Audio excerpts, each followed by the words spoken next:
Chapter 2, Ancient Mesopotamia and Persia. Our chapter introduction to Chapter 2 tells us that in ancient Sumer, uh, the cradle of civilization began. The cradle of civilization in Mesopotamia was where humans first learned how to use the wheel and plow and how to control floods and construct irrigation canals. And then in the 4th millennium BCE, the Sumerians also invented writing and were the first to establish complex urban societies called city-states. They were also the first to use pictures to tell coherent stories, far surpassing the Stone Age artists' tentative efforts at pictorial narration.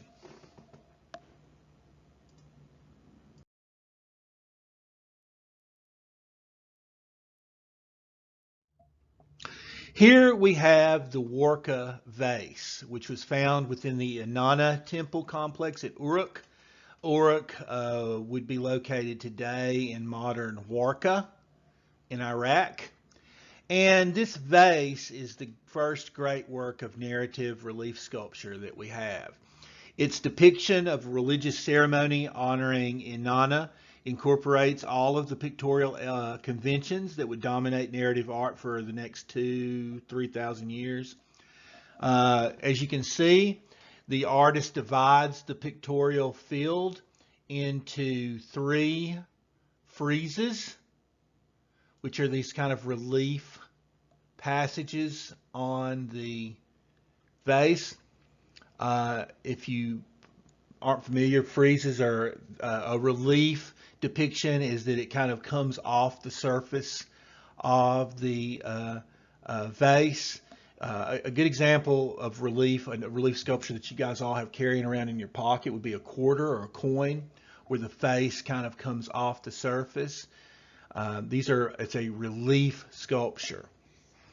Also, the other thing that's very different, if you'll remember how with the cave drawings from the Paleolithic period, when the images were placed on the walls, they were just sort of haphazardly placed all over the place. Here, we are very much, everything is placed on these sort of lines. So there's an ordering now to the way images are placed on the surface of the plane, the picture plane. Some terms that you should know from the beginning of this chapter are frieze that we just talked about. A votive offering, which is depicted in the vase itself. The votive offering is a gift of gratitude to a deity, usually made in fulfillment of a vow. In the uppermost and tallest band of the Warka vase is a female figure with a tall horned headdress next to 2 reed posts with streamers, the sign of the goddess Inanna. And you can see a male nude figure bringing a large vessel brimming with offerings to be deposited in the goddess's shrine. That is the votive offering. Near that man is the pictograph, which a pictograph is a simplified picture standing for a word. For the Sumerian official whom scholars ambiguously call a priest king. So the pictograph actually symbolizes that scholar. Lastly, please take note of hierarchy of scale, which is going to be very important while we look at this work of Samaria. And also later is Egypt. Hierarchy of scale, hierarchy means, one above the other. And it essentially means that the figures that are the most important figures in the narrative are usually larger. Typically a hero or a king or a queen are physically depicted much larger than, for example, servants or children or, even suitors, which are depicted smaller. It's not that the artist doesn't understand scale, but they are using this sort of trapping to give more information to the viewer, that you understand that these are the people who are more powerful, more important to the story.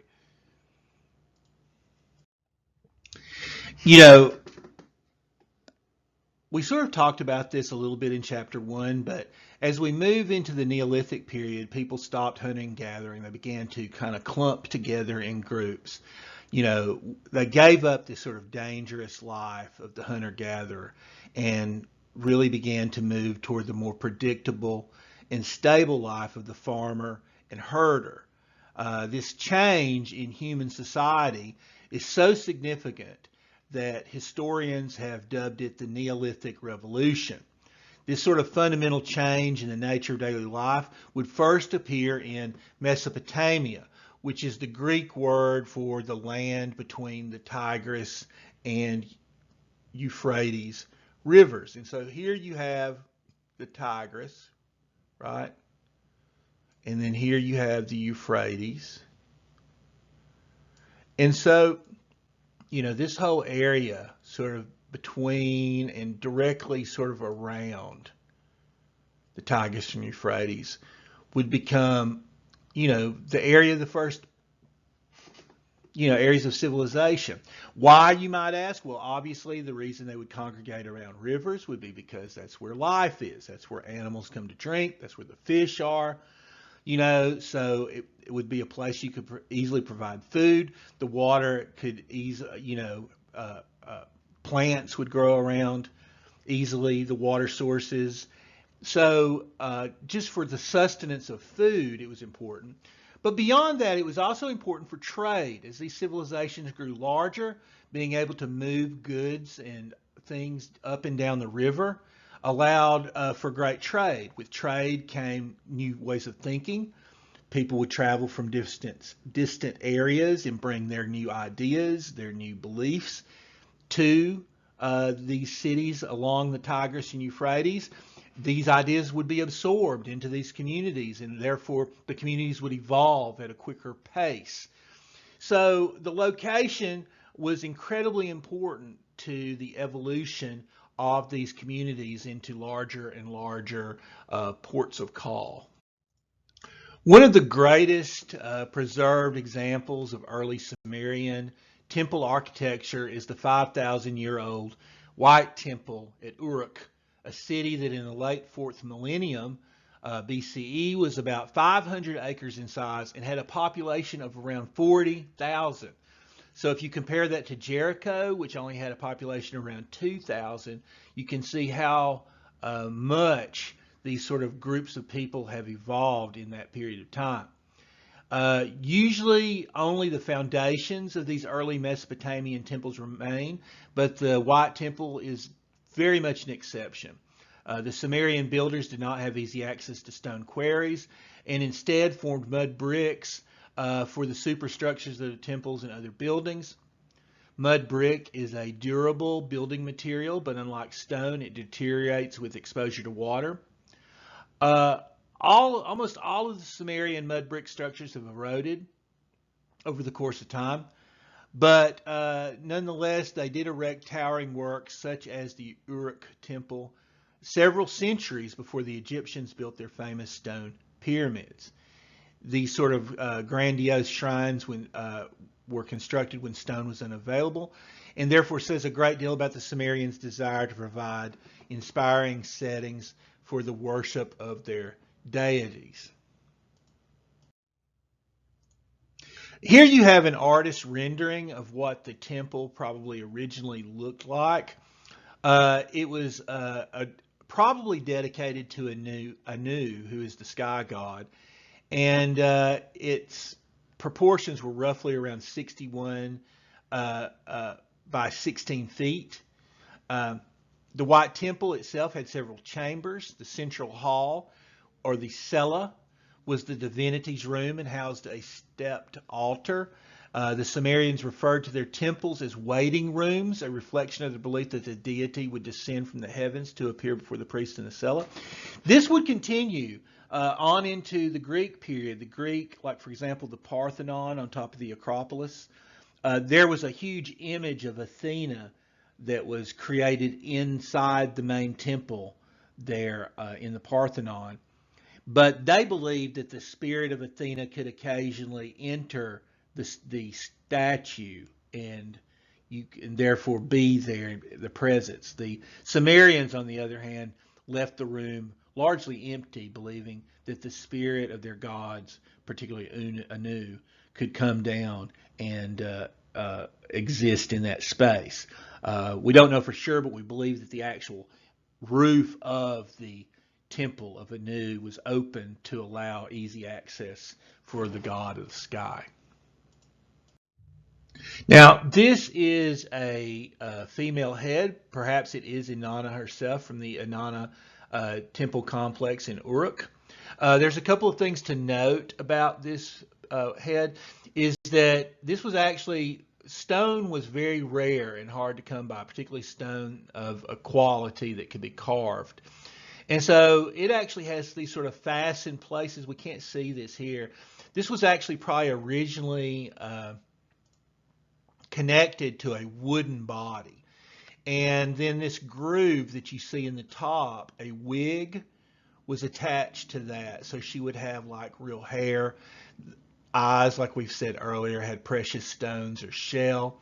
And then the figure itself was like a mannequin in that it would have fabrics and clothing wrapped around it. We don't know for sure that it's Inanna, but chances are it probably was actually a representation of the goddess Inanna. These are great. These are statuettes of two worshipers from the square temple at Eshenuana, which is located in what is now modern Tel Asmar in Iraq. Created somewhere around 2900 BCE, made of gypsum, shell, and black limestone. Now, the purpose of these statuettes were interesting. Many of them bear these inscriptions, which give valuable information, such as the name of the donor of the statues. And the texts inscribed on some statuettes are specific prayers to a deity on the owner's behalf. With their heads tilted upward, the figures represented in these statuettes wait in the Sumerian cella, or waiting room, for the divine to appear. So basically what happened is, if you were like a person in the culture there around this temple, you would go to an artist and you would have these statues made in your likeness. This was your representation. And you would have certain prayers that were important to you inscribed on the statue, like if you wanted great wealth or a good harvest or health and prosperity, you would have these prayers carved onto the statues. And all of the statues would have these sort of big eyes, these oversized eyes, which probably symbolized this kind of notion of perpetual wakefulness. Because what these would do is, you would take them to the temple and you would set them up in the temple, and then you didn't have to go to temple. You know, you could just put the statue there, and if the god ever showed up, they would say, oh yeah, well, you know, John and Martha are here, because I see them right there, and there's their prayers and their names are on that. So yeah, that's John and Martha. So obviously they're here, and I can give them whatever they want. So it was like a stand-in. You know, it'd be like if you went, you know, didn't want to go to the First Baptist Church, and instead you just had a cardboard cutout of yourself put there in the pew for the preacher to see you, and then you're okay. Your way into heaven was assured. So that was kind of the idea behind these works. I think it's kind of fantastic. So obviously, even in 2900 BCE, people had better things to do than go to church. So this is a seated statuette of Urnanche from the Temple of Ishtar at Mari. They were created roughly around 2400 BCE, made of gypsum with shells and lapis lazuli. It is a representation of a beardless, long-haired eunuch that was a singer and musician at the Mari court. I mean, this shows again this sort of beautiful rendition of a person who served faithfully in the court. It is an example of how artists were revered in these early societies. You know, their skills, their ability to perform. This was a singer and a entertainer for the court, and so their presence as this immortalized in this gypsum uh, artwork, shows that even then artists were thought of as important to the relationship between human beings and the divine. This is a bull-headed harp with inlaid sound box from the tomb of Pwabi, which is located in the Royal Cemetery of Ur. Somewhere around 2500 BCE, it's made of wood, gold, lapis lazuli, red limestone, and shell. When this was discovered, it was in pieces. It had to be sort of reconstructed. Probably most of this sort of wood was, all of this sort of wood area was damaged. I'm sure it was rotted, but and obviously the strings were gone. So this had to sort of be reconstructed. The bull head in this front piece, which depicts various kind of gods made of sort of half man, half human, half human, half animal, dancing and frolicking. That still existed, and so this was sort of rebuilt. Notice that the harp itself is kind of in the shape of a bull. So you have this sort of wooden section here that's like the body of the bull, and then you have its legs there and there. So this, love and adoration of the strength of the bull, it is again about objects not being just utilitarian. I mean, this was a harp, it was played as an instrument, but it had greater significance as also an art object in what it represented. Perhaps this was actually played for a certain type of ritual. We don't know the details for sure, but the way it is structured and put together is incredibly sophisticated for its time.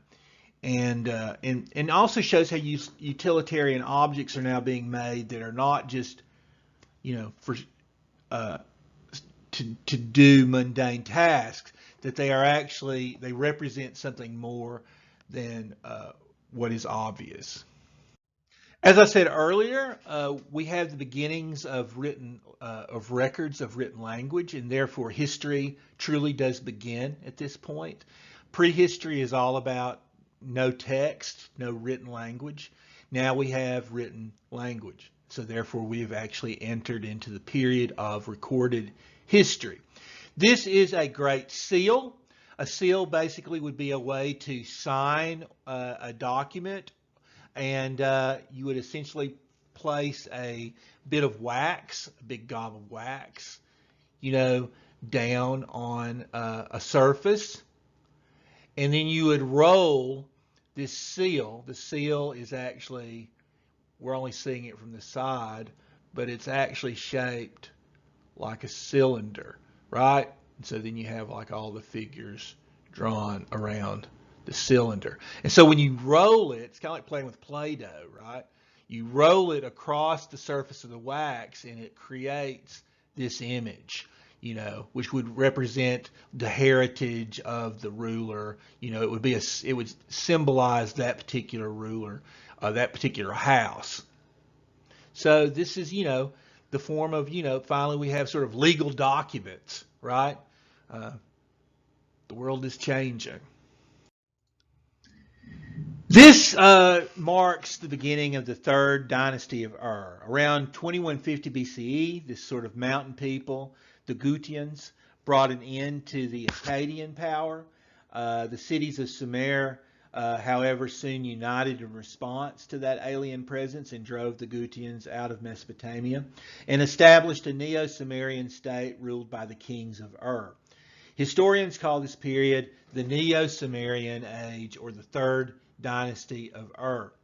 This is the great ziggurat of Ur, which is probably the most imposing extant Neo-Sumerian monument that existed. 50 feet high, made of mud brick, and it was begun by the founder of the third dynasty, Ur-Nama, and then completed by his son and successor, Shulgi, in roughly 2047 BCE. It is a millennium later than the White Temple that we saw earlier. And the Ur Ziggurat is probably the oldest preserved tiered temple platform that still exists today. The Neo-Sumerian builders used baked bricks laid in bitumen, which is that black tar-like substance that we talked about earlier, very much like asphalt, for the facing of the entire monument. Most of the bricks that you see here have been changed out because of them rotting, so very little of the original structure really still exists. But I want you to take note of these ramps leading up to the top. Now, here's what you need to know. If you know your Old Testament Judeo-Christian Bible, where is it that individuals go to meet God? I mean, if we think about Moses, where did Moses go to meet God? He went up into the mountains, right? There's a long-standing tradition in art history of the mountain being the place of elucidation, the place of enlightenment, the place where men and women go to communicate with God or the gods, right? I mean, in Greece, you have Olympia, which is up in the mountains. In Christianity, you have Moses going up into Mount Sinai, meeting with God over and over again. Here we see how a culture took that knowledge and living in a place with very few mountains, created their own mountain. This ziggurat is actually a man-made mountain. Now, the temple no longer exists on the top of the ziggurat. Originally, you would have your temple would have been built, up here on the top. This is where the temple would be. It had like columns or something. So the worshipers would actually, and you can see a few worshipers here, very small. You would come and you would see this tall structure in the distance like a mountain, and you would come to it and you would climb the mountain. You could climb this way, you could climb this way, there's another place over here. You probably on the back, I'm pretty sure there's the same structure on the back. You can come from the back and you climb up to go to the temple. And this is supposed to be a metaphor, right? Because getting to God, getting to divine thought, getting to nirvana is not easy. We have to climb. We have to work for it. Nothing comes easy when it comes to religion.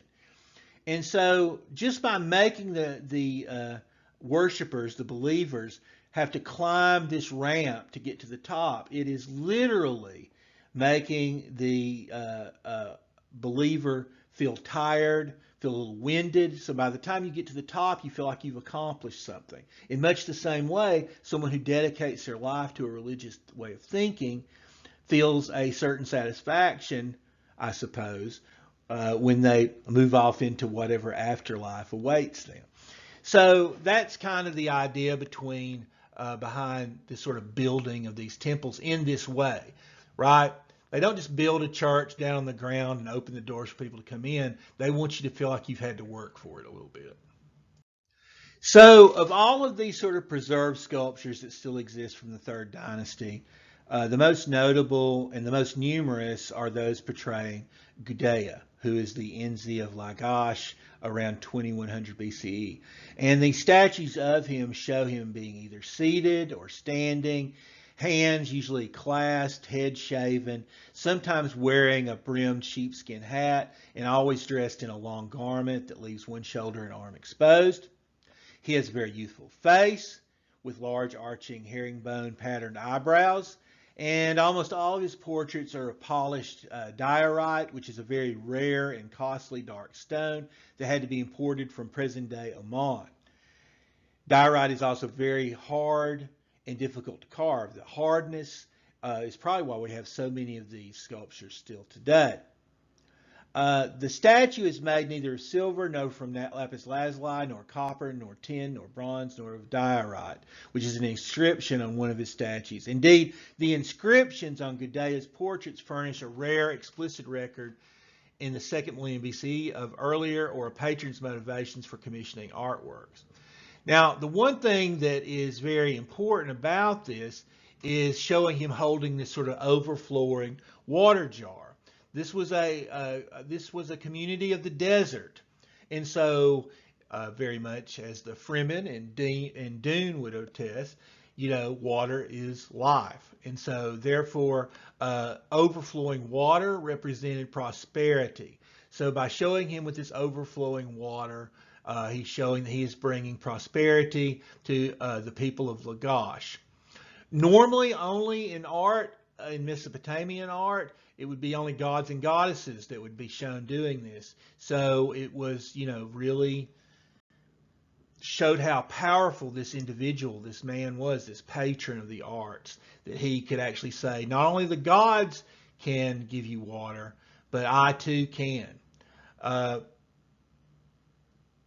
fascinating vision of how suddenly humans were being elevated to the level, honestly, of gods themselves. Now, the resurgence of Sumer was short-lived.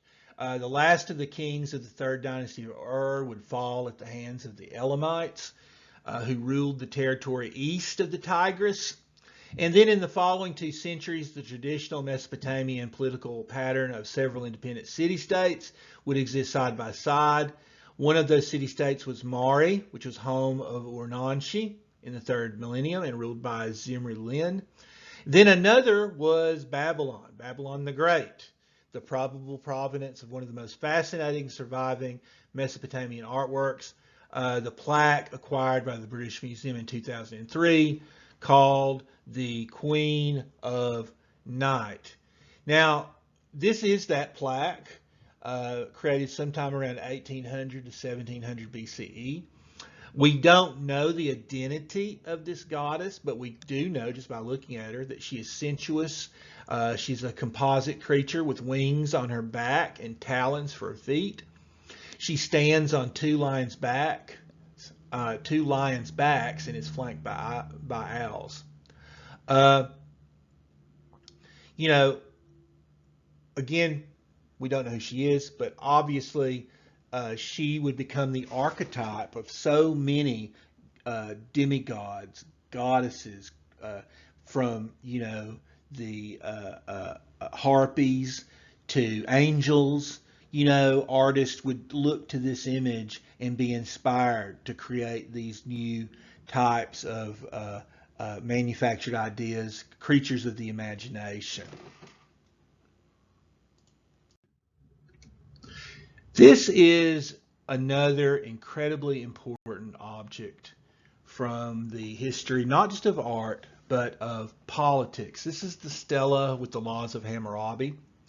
And in the piece, we can see that the top of the temple, of the stela, is a representation in high relief of the Babylonian king in the presence of Shamash, who is the flame-shouldered sun god. Hammurabi raises his hand. You can see him raising his hand in respect as the god extends to his earthly representative, the rod. You see the rod in Shamash's hand, and ring symbolizing authority. The objects are builder's tools, the rods in the rope. They connote the ruler's capacity to build the social order and to measure people's lives. That is, to render judgments and enforce laws. Then the laws themselves are inscribed around the surface of the stela, the stone object itself. All of them are written down. The Code of Hammurabi would become sort of our first known written example that we still have of a code of laws for a society. There were 282 laws, and these are just sort of a sample. For example, if a judge try a case, reach a decision, and present his judgment in writing, if later error appears in his decision, and it be through his own fault, then he shall pay 12 times the fine set by him in the case, and he shall be publicly removed from the judge's bench, and never again shall he sit there to render judgment. It's too bad we don't have that today. Another example is if anyone steal the property of a temple or of the court, he shall be put to death, and also the one who receives the stolen thing from him shall also be put to death.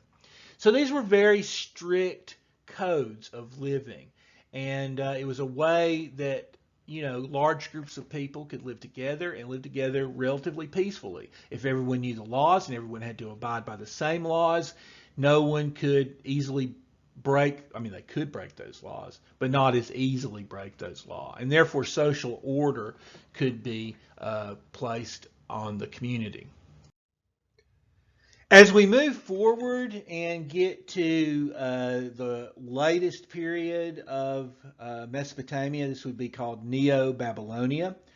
And the most renowned of the Neo-Babylonian kings was Nebuchadnezzar II, whose exploits are recounted in the Bible's book of Daniel. Nebuchadnezzar restored Babylon to its rank as one of the great cities of antiquity. The Greeks and Romans counted the Hanging Guards of Babylon among the 7 wonders of the ancient world. And the Bible would immortalize the city's enormous ziggurat as the Tower of Babel. So here you have the Ishtar Gate, which is a restored version of the main gate of Babylon. It was originally located in Iraq. Now it's located in Germany. Which is probably for the best, since so much ancient art has been decimated in Iraq during all the wars that have taken place there over the years. Basically, all the tiles are the original tiles that were sort of taken down and then reconstructed in Germany. The one thing of note is you notice these sort of mythological figures that are shown on the walls, which again very much would influence Greek artists later during later times. The glazed brick reliefs of Marduk and Nabu's dragon in particular can be seen here. Although Nebuchadnezzar was considered the king of kings in the book of Daniel, and had boasted in an inscription that he caused a mighty wall to circumscribe Babylon so that the enemy would never do evil, it could not threaten them. It would be Cyrus of Persia who would capture that city in 539 BCE. Cyrus, who may have been descended from an Elamite line, was the founder of the Achaemenid dynasty and traced his ancestry back to the mythical king Achaemenes.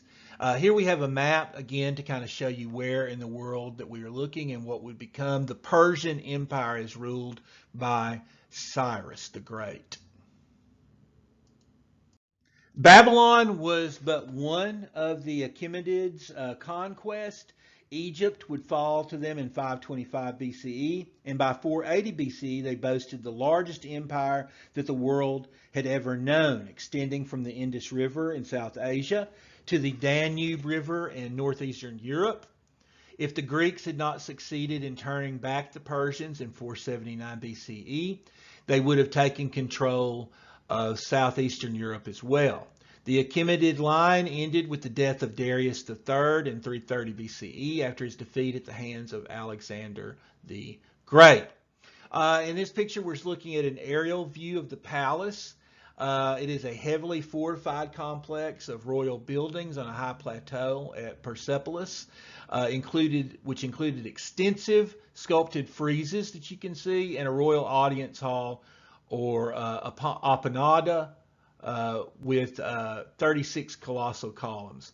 To the right, you can see a detail of these beautiful columns. The approach to the citadel led through a monumental gateway called the Gate of All Lands, which is a reference to the harmony among the peoples of the vast Persian Empire. And these stairways provided access to the platform and the immense royal audience hall, the Appadana, in which at least 10,000 people could stand at one time. Although the hall had mud brick walls, the floors were paved in stone or brick, and the Appadana's chief feature, its 36 columns, were entirely of stone. Now, these columns were interesting, and when we go and look at Greek temples, we can see how they highly influenced the builders that came after them. They consist of these tall bases with that ring of palm leaves at the top, 57-foot shafts with flutes, and enormous capitals composed of stacked volutes very much like Doric and Ionic order columns during the Greek period, topped by polished and painted painted back-to-back animal protomes, which is the head, forelegs, and part of the body.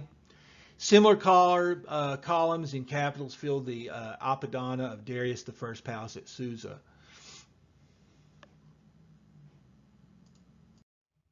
Another beautiful example of Persian art making would be this hammered gold conical pouring vessel, or raiton, with a winged lion protome, which, if you think about what the protome sort of represents, it's very much like a sphinx. Think about it, like how the head, you have the front of the animal here. So you can again see how different cultures were influencing different cultures. You know, the raiton this one was found at Hamadan in Iran instead of Persepolis. It closely resembles the magnificent items that grace the tables of the Archimedes royal house. Its shape is typical of these elaborate service pieces. You know, you have a trumpet-like container for wine, hammered with a thin sheet of gold inserted at a right angle into an animal figure. In this case, it's a winged lion, one of the many composite beasts popular in Mesopotamian art from the Sumerian era through the 7th century. Then around the lip of the raiton is a lotus and palmette band that has close parallels on painted Greek vases. We're going to see a lot of that later. I'll try to bring back this image so we can compare the two as we move forward. So to summarize, Sumerian art would last from, roughly 3500 to 2332 BCE. The Sumerians found the first city-states and they would invent writing. Sumerian builders constructed the oldest Mesopotamian temples on lofty platforms. Sumerian artists present narratives in register format.